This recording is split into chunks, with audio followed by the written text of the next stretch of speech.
March 10, 1943. The test range at Rechlin, north of Berlin, was unusually silent.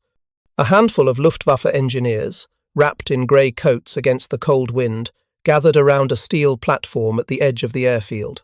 On the table before them lay a compact mechanical device, its polished brass cylinders gleaming under the thin sunlight. It was the German copy of the Norden Bombsight, a weapon once described by American propaganda as the mechanical brain that could drop a bomb into a pickle barrel. The irony, which none of them yet understood, was that this same mechanism, born of absolute precision, would soon prove fatal to the very idea of German technological superiority. At the centre of the group stood Oberingenieur Karl-Heinz Schlüter, a senior optical engineer from Carl Zeiss Jena. He had spent months dissecting fragments of captured American aircraft instruments, cross-referencing them with intelligence gathered from neutral ports, intercepted shipping manifests. Before we jump back in, tell us where you're tuning in from, and if this story touches you, make sure you're subscribed because tomorrow I've saved something extra special for you. The project was codenamed Kreiselzjägerät 38, an attempt to replicate and improve upon the Norden design using German materials and metric calibration. The Luftwaffe's technical division had been obsessed with the Norden since 1940. Rumours about its capabilities had spread through German intelligence networks long before a single American bomb fell on occupied Europe. Reports described a gyroscopic stabilizer so precise that it could maintain accuracy even in turbulent flight. To the Germans who prided themselves on mechanical perfection, the idea that an American civilian engineer, Carl L. Norden, a Dutch immigrant no less, had created the most advanced bombsight in the world seemed almost insulting. But in 1943, that insult had become a matter of survival. By then, the American 8th Air Force had begun its daylight precision bombing campaign over Europe. Industrial plants in the Ruhr and Hamburg were being struck with accuracy that German radar operators initially refused to believe.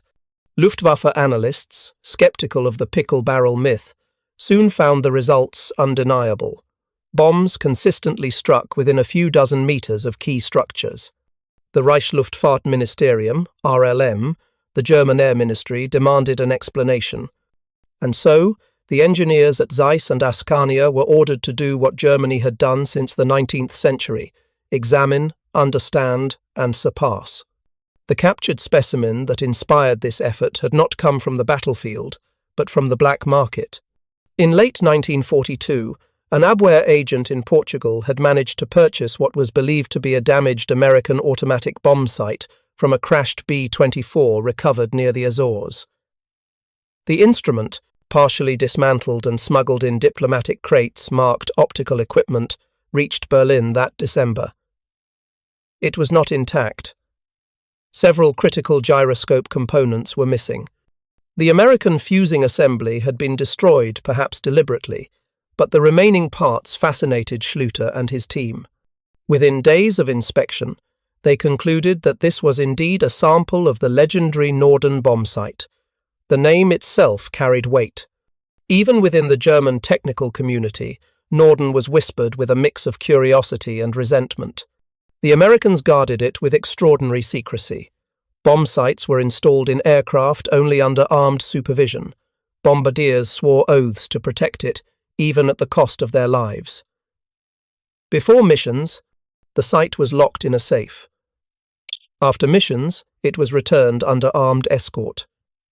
To the Germans, such behavior suggested not just advanced technology, but a national myth, a symbol of industrial mysticism that no propaganda ministry could ignore. When Schlüter presented his first report to the RLM in January 1943, he described the Norden as eine Kombination von Kreiselstabilisierung, pneumatischer Rechenmechanik und optischer Präzision, a combination of gyroscopic stabilization, pneumatic computation, and optical precision. What impressed him most was not the complexity, but the integration. Every lever, every diaphragm, every fluid coupling served a single purpose: to translate the motion of the aircraft into predictive mathematics that determined where a falling bomb would land.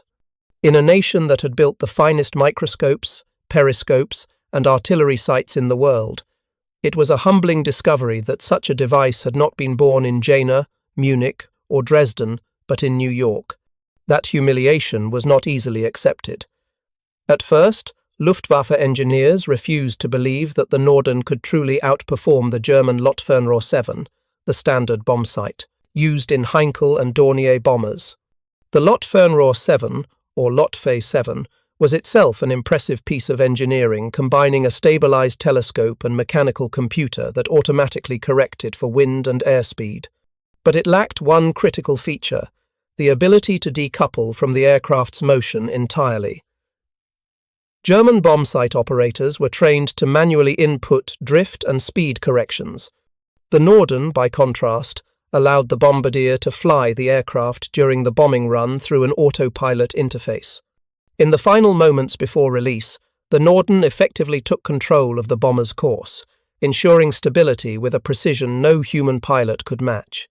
That distinction struck at the heart of a cultural divide between two engineering philosophies. German technology in the 1930s had been dominated by Ingenieurkultur, a culture of mechanical craftsmanship rooted in the human operator's skill. American technology, increasingly, sought to automate human judgment through machines. To the Germans, this was arrogance. To the Americans, it was progress. The Norden Bombsight, in that sense, was not just a piece of glass and metal. It was an emblem of the industrial ideology of the United States. By February 1943, the RLM had authorized a full reverse engineering program under the codename Project Paul. Zeiss would handle optical replication. Askania Werke would reconstruct the gyroscopic components. Siemens and Halske would supply pneumatic control valves. The stated objective was simple: to produce a functionally identical copy of the American bombsight for use in medium and heavy bombers by summer 1943.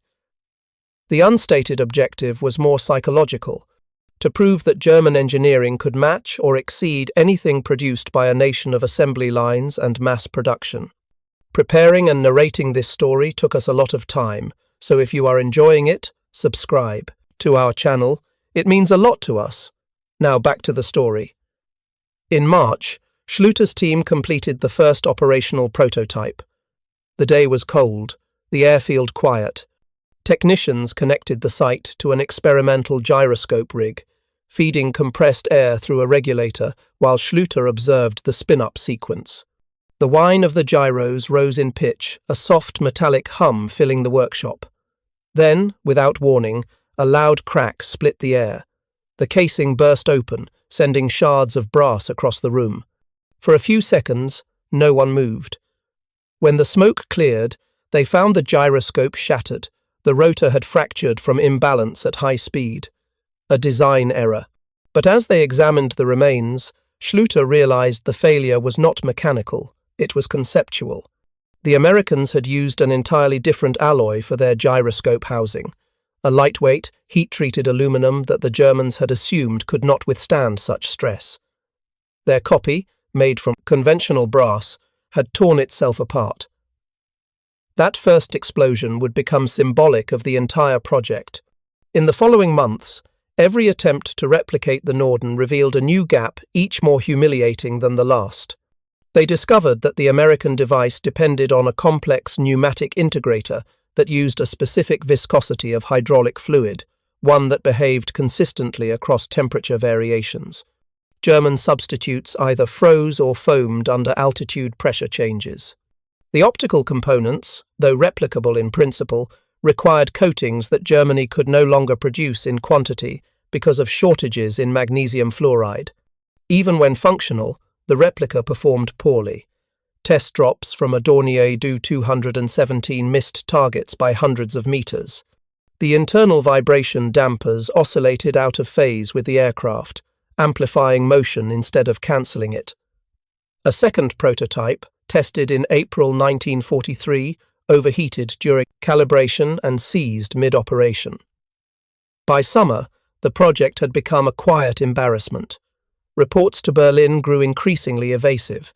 In internal memos, Engineers referred to it not as the German Norden, but as Die Blendlatten, the blinding lantern, a sarcastic nickname implying something that dazzled but produced no useful light. Yet the RLM refused to abandon it. Minister of Armaments Albert Speer, under pressure to demonstrate technological parity with the Allies, personally approved further funding. He argued that the American bombsight represents not merely an instrument, but a doctrine of warfare. To him, copying it was not about bombing accuracy, it was about ideological competition. And so, the engineers continued. They replaced brass with aluminum, recalibrated gyros, modified air valves, and painstakingly studied the fragments of the original specimen. But in the process, they began to realize that the Norden's genius was not in its precision alone, it was in its system integration. Each subcomponent depended on the others, in subtle ways that defied isolation. Even minor misalignments produced exponential errors. The device was less a mechanical instrument and more a philosophy of automation, the embodiment of American industrial systems thinking. By autumn 1943, as Allied bombing reached unprecedented intensity, the irony grew unbearable. Germany, the nation that had pioneered gyroscopes, optics, and mechanical computing, was now struggling to imitate a single instrument mass-produced across the Atlantic. The once unshakable faith in German Techniküberlegenheit, technological superiority, began to crumble among the very engineers who had once embodied it. Inside the laboratories of Jena and Berlin Tempelhof, whispered jokes circulated among technicians. Perhaps we should not have mocked the pickle barrel. Autumn, 1943. Somewhere over the Baltic, a Dornier Du 217 levelled off at 12,000 feet. In its glazed nose, an experimental bombsight, the third German reproduction of the Norden, waited for its first live test.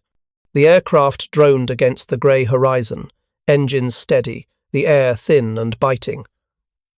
Oberingenieur Karl-Heinz Schlüter stood behind the bombardier, notebook in hand. He could feel the faint tremor of the gyros through the floorboards, a high-pitched whine that had become the sound of his sleepless months. The bombardier peered into the eyepiece, his gloved hands resting on the stabilizer handles. "Stabilized," he muttered. "Release control to the sight," Schlüter said. The pilot nodded, switching the autopilot interface to bombsight command. For a moment, the Dornier seemed to fly itself subtle corrections, pulsing through its control surfaces as the artificial horizon inside the device took over. The German engineers waited, their breath fogging the cabin glass. The Norden copy hummed, gears ticking in rhythm as it tracked the target, a white-painted circle on the frozen sea below. Then, suddenly, the aircraft jerked. The sight's gyros oscillated, sending a feedback loop into the autopilot. The bomber lurched left, then right, losing alignment. "Manual control," shouted the pilot. He flipped the selector back, fighting to steady the plane. The bomb released late, too late. It splashed harmlessly into the sea, nearly a kilometre off target. The silence that followed was heavier than the explosion that should have been. Schlüter didn't speak. He simply stared at the trembling device bolted to the table. The gyros were still whining, fighting invisible ghosts of imbalance. It was the sixth failure in 6 months. The post-test analysis read like a confession. Vibration interference, drift instability, temperature sensitivity. Each report added to the growing recognition that they had built not a weapon, but a mechanical mirage. When Schlüter presented the findings to his superior, Oberingenieur Richard Krüger at the Luftwaffe's Technisches Amt, the officer's reaction was not anger, but weariness. "Engineer Schlüter," Krüger said, rubbing his eyes beneath rimless spectacles, "we are trying to copy something that was built by a system that no longer exists here." Schlüter frowned. "Sir, the Americans," Krüger replied, "do not build as we do. Their machines are not crafted, they are calculated. Each part assumes that another will fail, and yet the system will continue to function. We build perfection or nothing." He gestured toward the failed site. "And that, Herr Oberingenieur, is why we are losing the war." the words cut deeper than any technical critique.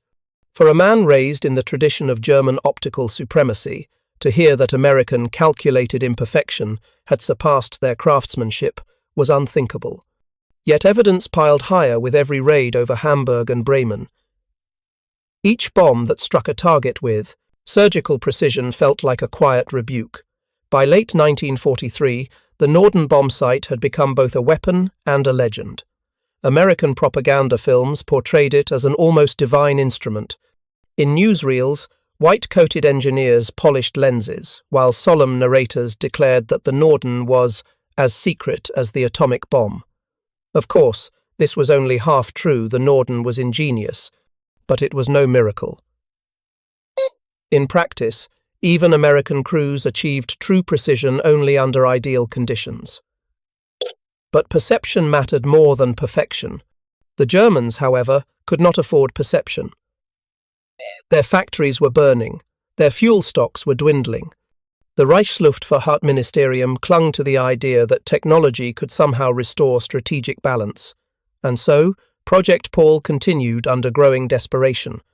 To improve results, Schlüter's team moved operations to a more isolated site near Friedrichshafen, closer to Dornier's facilities and the Swiss border. There, they received fragments of yet another captured Norden, this time from a downed B-17 near Le Havre. It offered fresh clues: an intact gyroscope assembly and partial pneumatic network. Upon inspection, the engineers made a startling discovery. The internal surfaces of the American gyro bearings had been treated with a vapor-deposited tungsten carbide coating, an advanced anti-friction layer that Germany could not reproduce due to shortages in key chemicals. Without it, their gyros overheated and drifted. Schlüter realized they were fighting not just an engineering puzzle, but an entire industrial ecosystem. The Norden's precision depended on American metallurgy, machining tolerances, lubricants, and quality control, all supported by an economy that dwarfed the Reich's capacity. Each German substitute, each almost equivalent material created new layers of error. To the men in the lab, it felt like trying to replicate a symphony by ear, with half the instruments missing. By December 1943, a quiet despair had settled over the program. Officially, Project Paul remained classified as in development. In practice, it was in decline. Schlüter kept a private diary during this time, written in neat, slanted handwriting. It survived the war and now rests in the Bundesarchiv. One entry reads, "The Americans have built a device that calculates the future. We build devices that perfect the present. Between these philosophies lies the difference between victory and defeat." Another entry, dated January 6, 1944. "The sight functions beautifully when isolated, but in flight, under vibration, under motion, it becomes mad. It shakes like a nervous mind, one that knows what to do, but cannot control its own limbs. Perhaps that is our national condition as well." It was an observation few dared to voice. By 1944, the German war machine itself had begun to mirror the behavior of their failed bombsight, brilliant in theory, chaotic in execution. Factories still produced innovations: jet fighters, guided bombs, V-weapons. Yet each arrived too late, in too few numbers, and with fatal logistical flaws. The technological miracles that once symbolized German superiority now mocked their creators. The Norden copy became a metaphor, a small, spinning mirror, reflecting the unraveling of an empire built on precision. A grey morning. Snow drifted against the windows of the Technisches Amt headquarters on the Invalidenstrasse.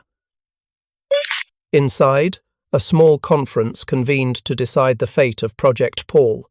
Schlüter presented his final test data, accompanied by 2 assistants from Zeiss. On the table lay the last prototype, its brass plating dulled, its optical lenses fogged by the cold. The numbers were damning: average miss distance at 12,000 feet 420 meters, gyro drift after 10 minutes 1.8 degrees, operational failure rate 57%. Krüger listened in silence. So did the representatives from Askania and Siemens. When Schlüter finished, one officer broke the quiet. The Americans must have some secret stabilizer fluid. Perhaps we can ask the Japanese for assistance. There were faint chuckles, but no real laughter. Everyone in the room knew the truth. Japan's own efforts at bombsight replication had fared no better. Their engineers, too, had tried to copy captured American Norden units, only to find the design dependent on materials unavailable under wartime isolation. Krüger leaned back in his chair. "Gentlemen," he said, "we are not just losing the war in the skies, we are losing it in the laboratories." Then he paused, tapping his pencil against the table. "But we will not record failure in the official file. The Reich does not fail, it redirects." The project was quietly reclassified as optical research for future post-war applications. In reality, it was dead. Spring 1944.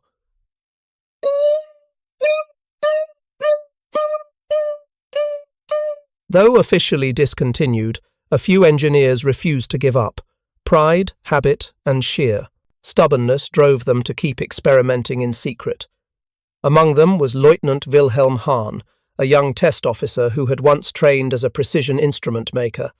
Hahn proposed a hybrid system combining the core of the German Luftwaffe 7 with elements of the captured Norden's gyro stabilizer. The goal? Create a simplified version that could be manufactured quickly, using available materials. Schlüter, weary but intrigued, approved one last trial. They called it Versuchsgerät 9, the experimental device number 9. It was lighter, simpler, stripped of the Norden's delicate pneumatics. Hahn believed it might finally achieve stability without catastrophic drift. On a warm morning in May, they mounted it inside a Dornier 217 and took off once more over the Baltic. Hahn himself manned the site. The aircraft climbed steadily, sunlight flashing off the waves below. At 10,000 feet, the gyros hummed smoothly. The sight stabilized. Hahn adjusted the crosshairs over the target raft. "Almost there," he said into the intercom. Schlüter watched anxiously. The device seemed to hold alignment perfectly. Then, a sudden metallic screech. The gyro casing cracked. Flames burst from the control panel as hot oil ignited. Hahn barely had time to shout before the fire spread. The bombardier's compartment filled with smoke. The crew dived, extinguishing the flames after a harrowing descent. They landed, shaken but alive. The bombsight, what remained of it, was a charred ruin. The cause, as later determined, was resonance-induced failure, a harmonic vibration between the gyro spin and the aircraft's fuselage frequency. The flaw had been present in every prototype. They simply hadn't tested long enough for it to manifest catastrophically. It was, fittingly, an explosion born of perfectionism. That day, Project Paul was formally terminated. Its surviving documents were sealed. The engineers reassigned to optical rangefinders and V-weapon guidance projects. In the final months of the war, Allied forces advanced deep into Germany. When American troops captured factories at Jena and Berlin, they discovered crates of incomplete bombsight prototypes and technical drawings marked Geheime Kommandosache Top Secret. The irony was complete. The Germans had spent years trying to copy a device that the Americans themselves were already rendering obsolete. By 1944, the Norden had been eclipsed by radar-assisted bombing and radar-guided targeting systems like H-2X Mickey. The future of aerial warfare had already moved from glass lenses to radio waves. Schlüter, evacuated from Berlin in April 1945, realized this too late.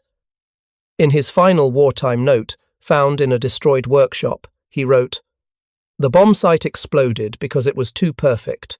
Perhaps that is our tragedy. As a people, we built machines that required the world to be still." After the war, Allied intelligence officers from the U.S. Army Air Force's Technical Division interviewed Schlüter and several of his colleagues. Their notes record a single recurring theme: disbelief at how advanced American system integration had become. One engineer admitted, We did not lose to a better bomb sight, we lost to a better method of thinking. The phrase became emblematic in post-war analyses of German technology. While German innovations dazzled in isolation jets, rockets, optics, America's strength lay in synthesizing multiple technologies into stable, repeatable systems. The Norden was a product of that philosophy, not the genius of a single inventor, but the coordination of thousands of workers, suppliers, and quality inspectors. In short, it was a machine born of democracy.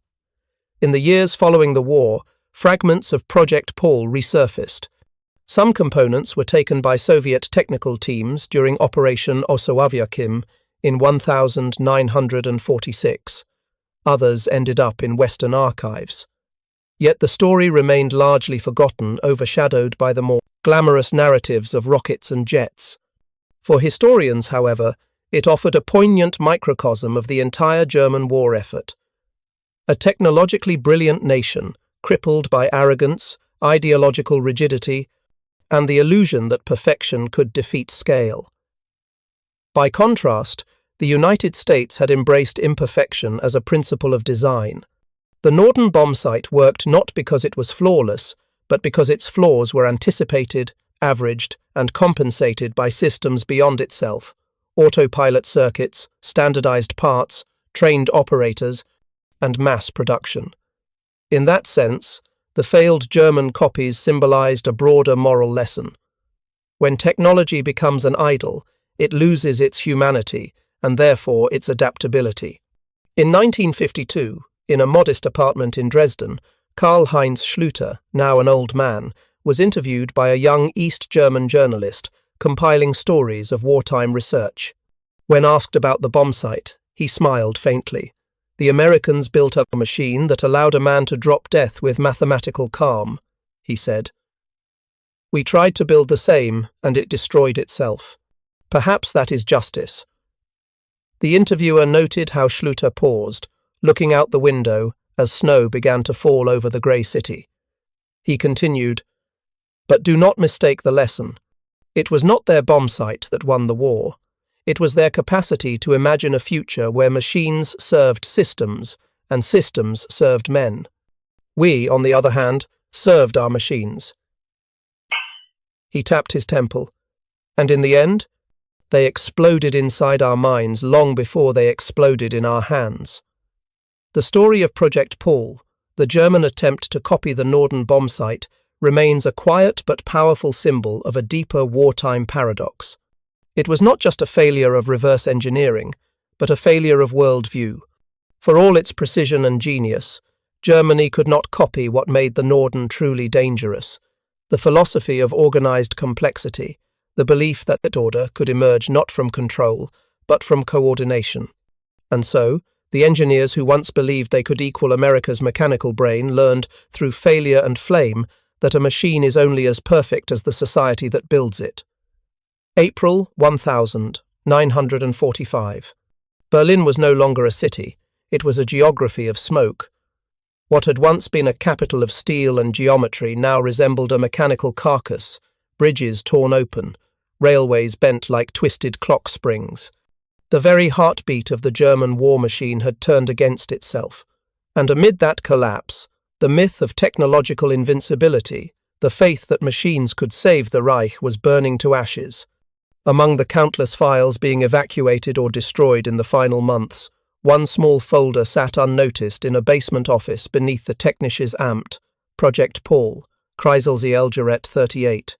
Inside were charts, failed test reports, and the final note from Oberingenieur Karl-Heinz Schlüter. It read, "All systems require equilibrium. When belief exceeds balance, the system implodes." He had written those words the night before the Red Army crossed the Oder. In the early years of the war, the German engineer had been a national hero. Films from 1939 showed young men in white coats assembling gyroscopes, aircraft parts, and rangefinders beneath banners proclaiming "Technik ist Sieg," technology is victory. By 1945, that faith was gone. Schlüter and what remained of his team had fled to a makeshift workshop near Potsdam. The Zeiss factory at Jena had been bombed repeatedly, their precision lathes melted into slag. Still, he worked, tinkering with scraps, drawing designs that would never be built. He kept a small note pinned to his wall: perfect machines, imperfect men. He no longer spoke of winning the war. He spoke instead of understanding the failure. His surviving assistant, Lieutenant Hahn, returned one evening from a Luftwaffe meeting in despair. "They still speak of miracles," he said, throwing his gloves onto the table. "Jet fighters, new bombs, secret weapons. They do not understand. Even if we built 10,000 miracles, we have no system left to sustain them." He gestured toward the broken bombsight prototype on the bench. "This is us, Carl." Balanced for a moment, until the vibration returns. Schlüter said nothing. The metaphor was already too clear. When American troops entered central Germany in April 1945, they were accompanied not only by soldiers but by scientists and engineers from the technical intelligence units. Their mission: locate, secure, and study German research. One such unit, the USAAF Air Technical Intelligence Division, ATID, reached Friedrichshafen within days of its surrender. There, inside a damp storage bunker, they found crates labelled Askania Werke, optische Geräte. Inside, components of the German Kreiselzielgerät 38. An American officer, Captain Robert McKibben, later wrote in his report, "The Germans appear to have attempted duplication of the Norden Bombsight, but failed to achieve functional stability. Their workmanship is excellent. Their understanding of system tolerance is poor." The report included photographs of the devices sleek, elegant, and useless. Within weeks, technical teams recovered additional materials from Zeiss Jena, Berlin Tempelhof, and Augsburg. Collectively, they told the same story: a nation brilliant in parts, but broken in process. The irony was not lost on the Americans who examined them. Here was the empire that had once terrified the world with its precision, undone by the very ideal it worshipped. Among the intelligence officers reviewing the bombsight materials was a young engineer named Theodor Hollmann, part of the Lusty program Luftwaffe Secret Technology. Hollmann had spent years studying the American Norden under laboratory conditions. Seeing its German imitation left him astonished. He wrote in his post-war diary, "The German copy was nearly identical in outward form, but internally chaos. The precision of machining was superb, but the integration was absent. Each subassembly was a masterpiece, and yet the system failed as a whole. It was as though Bach had composed 10 perfect fugues and played them all at once." That observation captured a truth extending far beyond the bombsight. By 1944-45, nearly every German technological endeavour followed that same tragic pattern. Their innovations were extraordinary, but their coordination was collapsing. Fuel shortages crippled jet production, electronic interference ruined guidance systems, separate ministries duplicated research instead of consolidating it. The Reich had no single technological strategy, only competing empires within an empire. Meanwhile, the United States had quietly turned its factories, universities, and research laboratories into a single coordinated network. While the Germans sought the perfect device, the Americans built the reliable process. In June 1945, after Germany's surrender, Allied investigators located Schlüter in a refugee camp outside Dresden. He was gaunt, exhausted, but cooperative. The Americans treated him kindly. They knew men like him were valuable. During one interview, an officer showed him a functional Norden sight recovered from a B-17. "Tell us," the officer asked, "why did your copy fail?" Schlüter studied the instrument in silence. Then he said quietly, "Because we built it like a watch, not like a clock." The Americans were puzzled. He explained, "A watch is perfect only when untouched. It exists in isolation, self-contained, fragile. A clock, however, belongs to a system. It strikes with others. The Norden was a clock. We tried to make it a watch. His statement was poetic but exact. Germany's war machine had prized isolated perfection over collective coherence. Each company, Zeiss, Siemens, Askania, had produced marvels, but together they formed dissonance.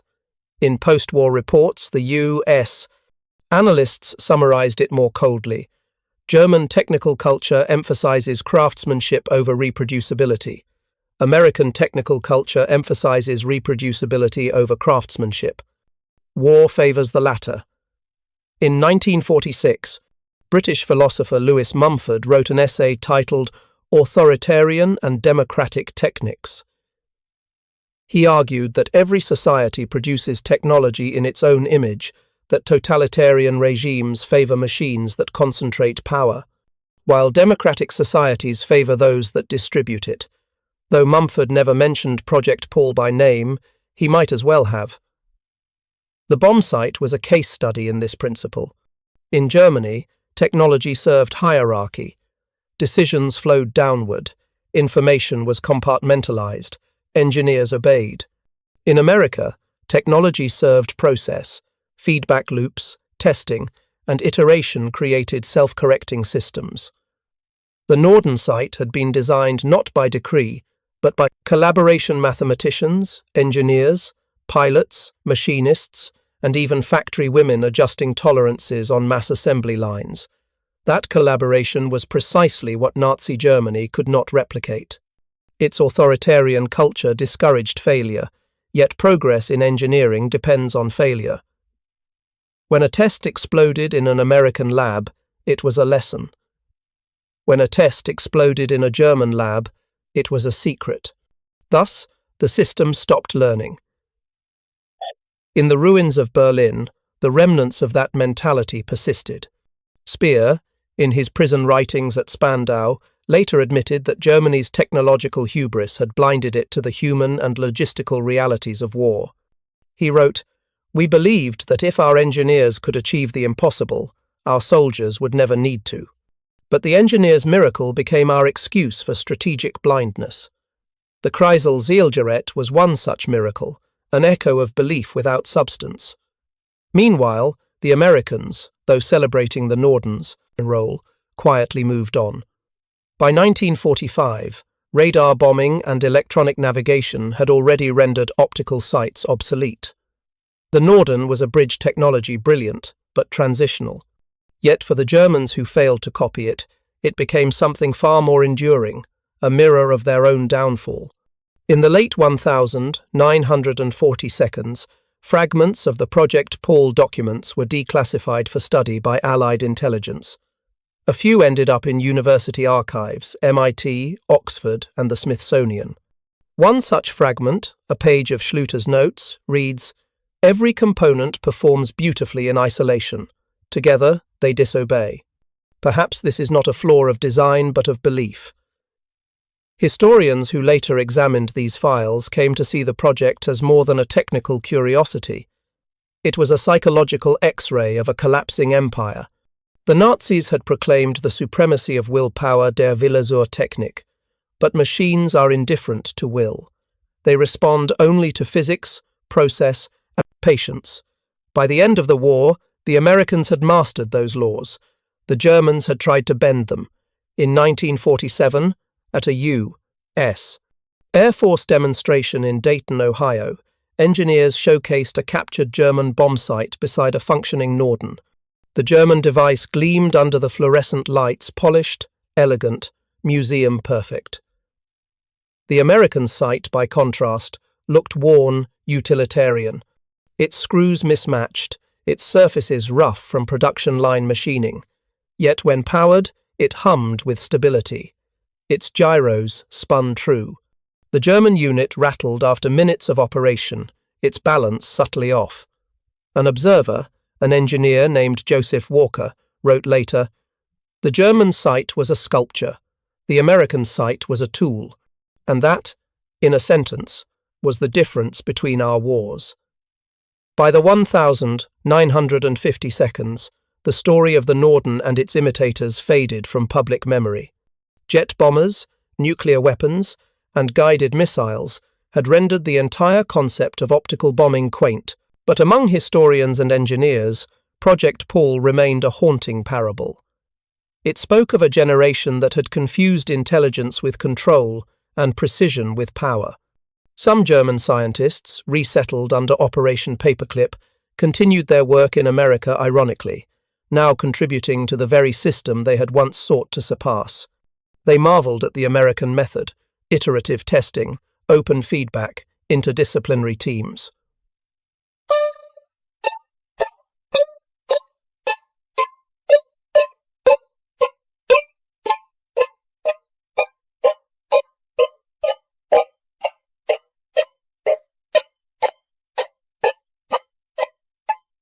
(1,900). Here you have consensus. It is slower, but it never stops moving. That observation would become the foundation of Cold War technological philosophy.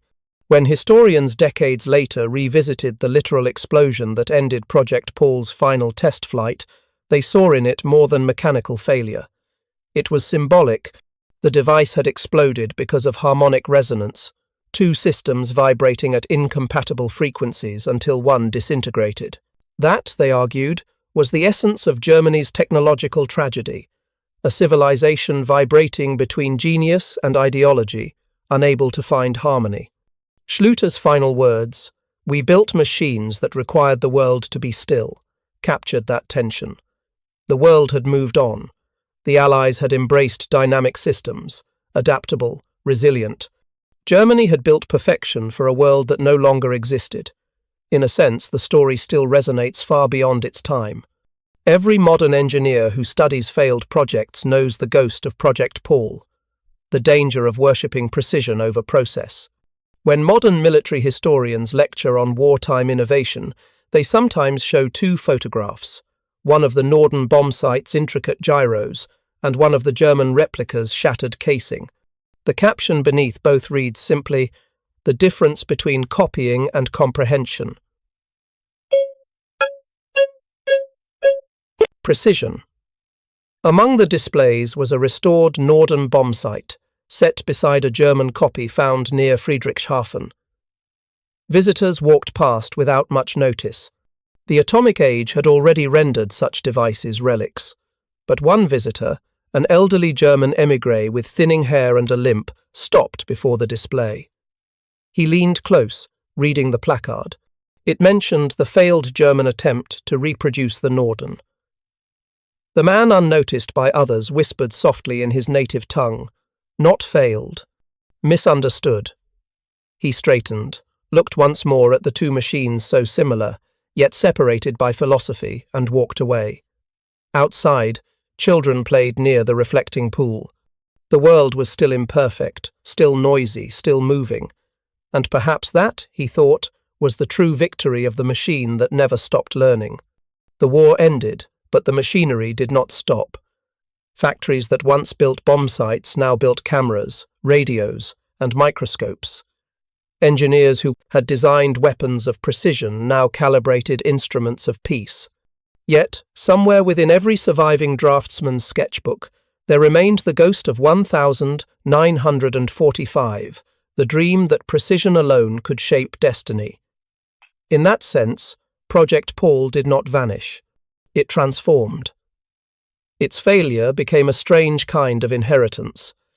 In post-war Germany, amid ruins and ration cards, a cultural shift began not merely economic, but moral. The young engineers of the new Federal Republic grew up among debris that whispered warnings. They learned that brilliance without humility leads nowhere. That process without conscience becomes madness. And that the pursuit of perfect order can destroy the very human spontaneity it seeks to control.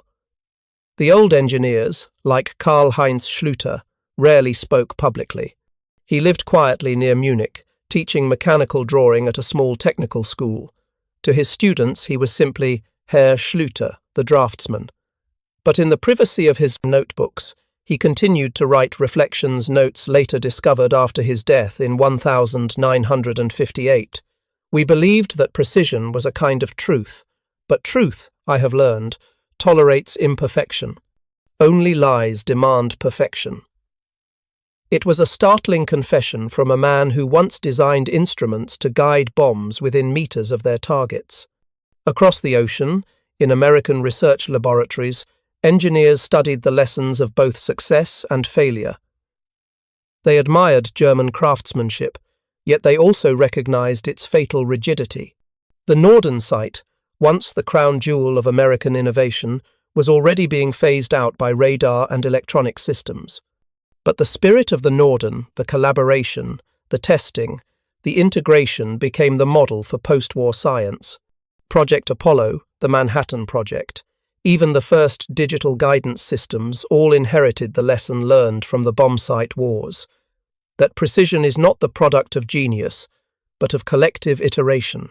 Every launch, every test, every adjustment was a conversation between failure and feedback. That was the conversation Germany had silenced. As the 1,950 seconds turned to the 1,960 seconds, a new question emerged. If machines can be made perfect, what should they serve?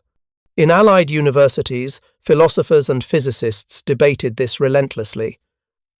The world had seen what happened when technology served ideology. The atomic bomb had proven that progress itself was morally neutral. And so, engineers began to speak not only of precision, but of purpose. In one obscure 1957 engineering journal, an American scientist referenced Project Paul indirectly, calling it a case study in moral misalignment. He wrote, "The failure was not mechanical. It was epistemic. They asked how to build it, but never why it should exist."